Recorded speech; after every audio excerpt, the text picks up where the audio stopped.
Hey guys, Lead Speed here. Before the battle begins, I'm just gonna point this quick announcement thing. Probably take about a minute or something, but I'm going to be trying out a little bit of a different rendering setup or whatever. Probably just for this video, and then I guess I can get feedback from that. You know, just see if the quality is any better. It's just a little thing I'm trying out for, like, you know, the on the layout I have the thumbnails of the pokes set up here, right? I want to see if I can make the quality a bit clearer for that, because I think the actual video is clear, but I don't know.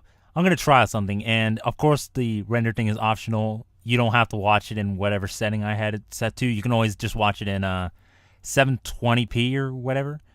Doesn't matter. So, yeah. Now, with that out of the way, cue the intro. Now.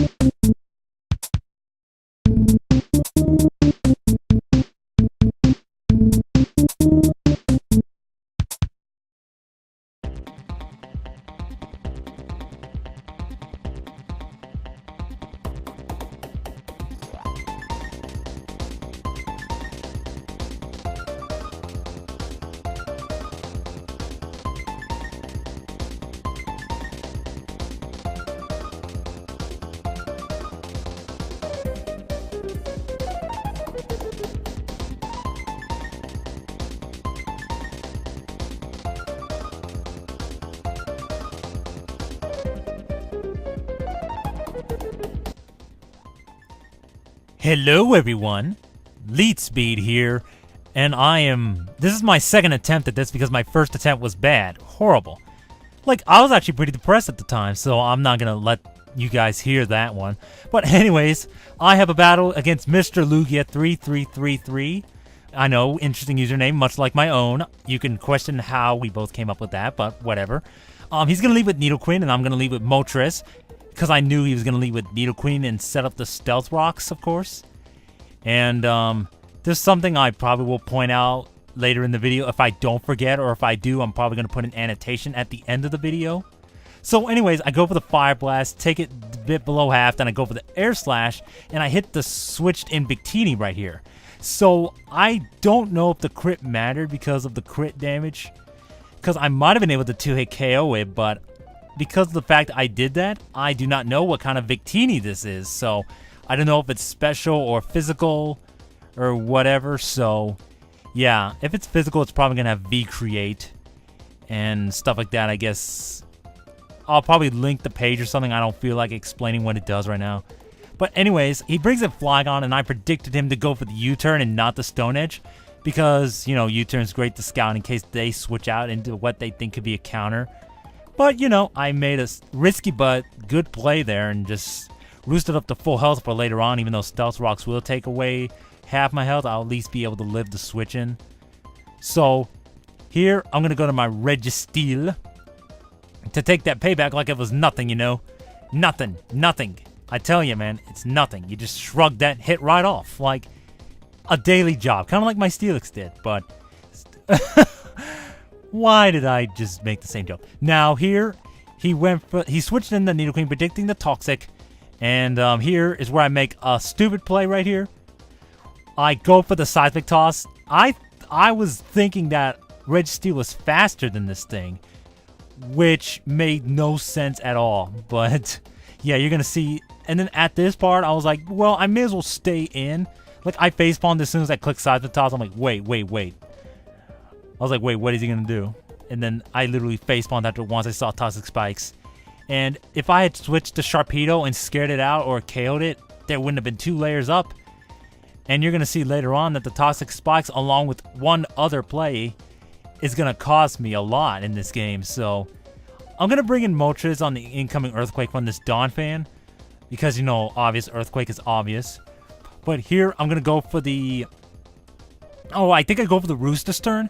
Yeah, go for the Roost, predicting him to switch out, or go for Stone Edge, which is going to do half, just to kind of scout what kind of Donphan it was.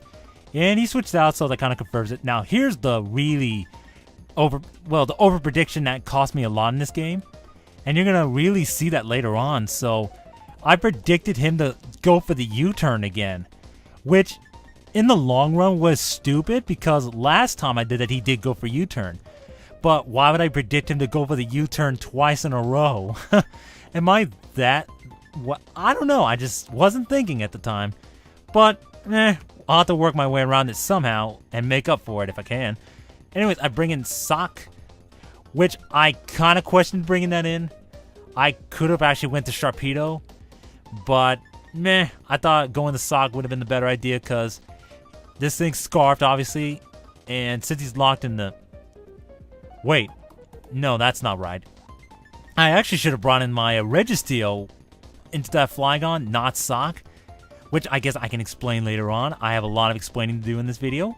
Wow. But anyways, I go for 2 close combats, and then he takes me out with an Earthquake, so... in comes Sharpedo Ted from Mario World. Not really, but...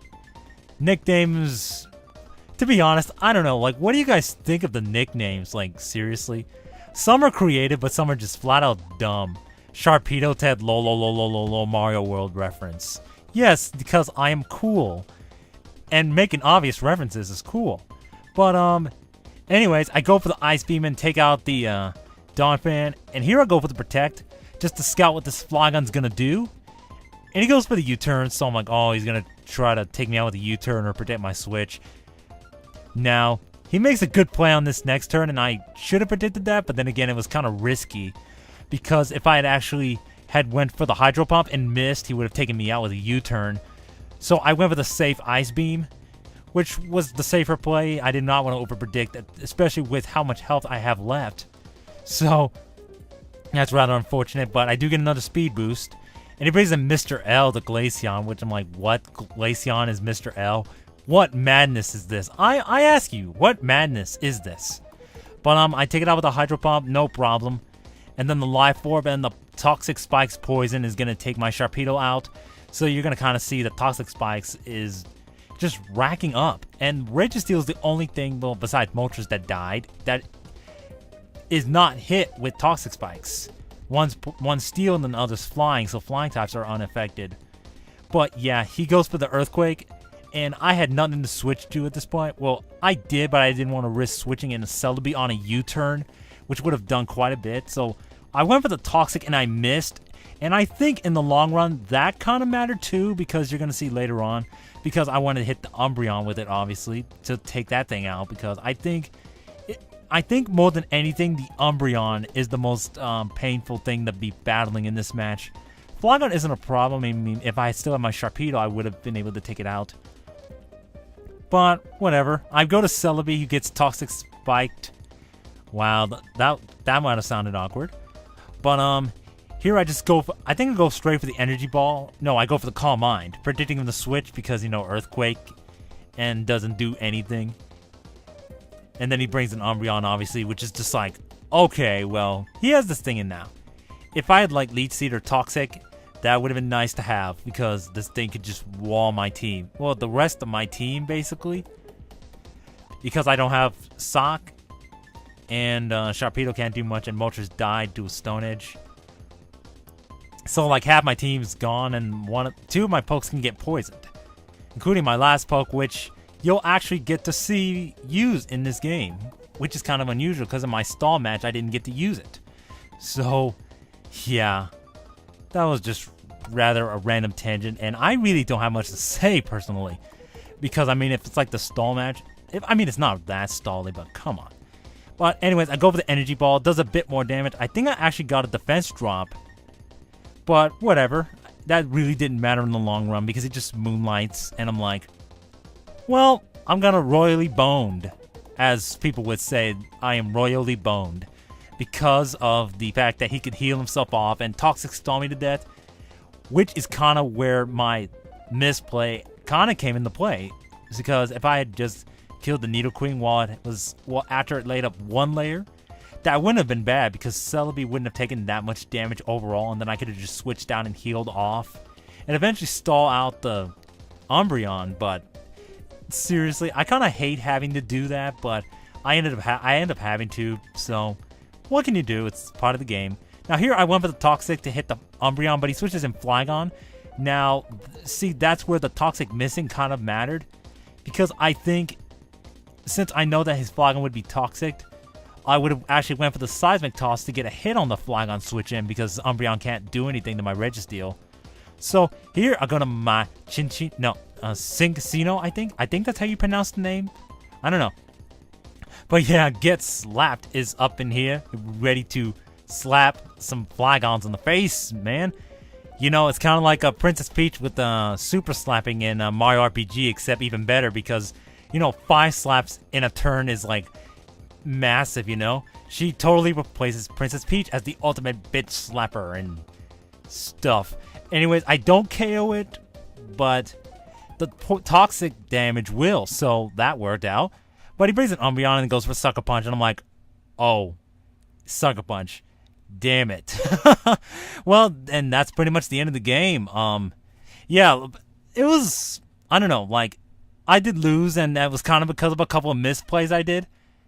I mean, arguably, I kind of played horribly in this game, not my opponent. My opponent did very well in this game. Props to him for his team setup. Now, I would have been okay if I had not foddered out my Moltres like I did, because, like, I don't know if the match would have went a totally different route. It probably would have, because I would have had the Celebi and Moltres core left, kind of. And then, now that I think about it,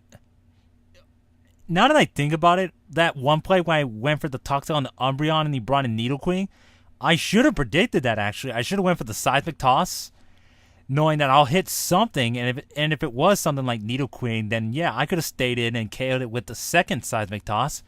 But nope, I played obvious with Toxic I was more concerned about tossing the Umbreon than anything else, because that thing kind of is annoying to face with this kind of team.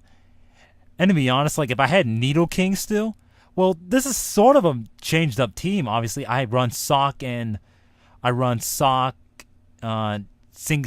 and Sharpedo instead of Weavile, Nidoking, and Lantern.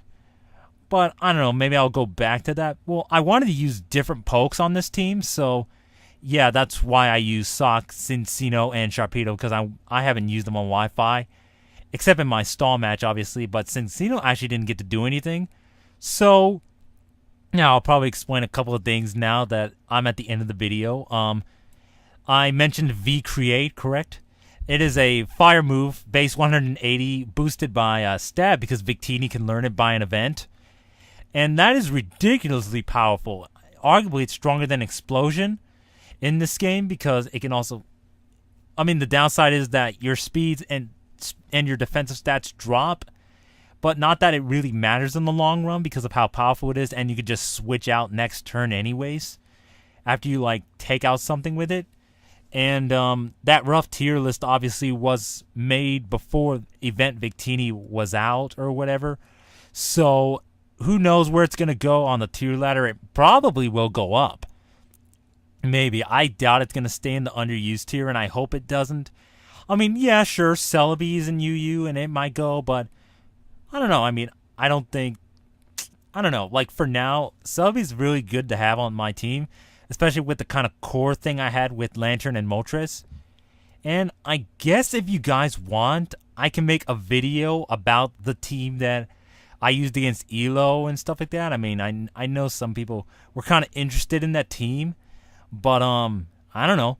Like, leave a comment if you want me to do, like, some kind of video explaining, like, why did I choose these pokes, or why them over these, or whatever, what maybe decide on the movesets, all that stuff, and what did I plan to accomplish with it. I don't know. But yeah, I hope you guys enjoyed this video, and I will link my opponent's YouTube channel.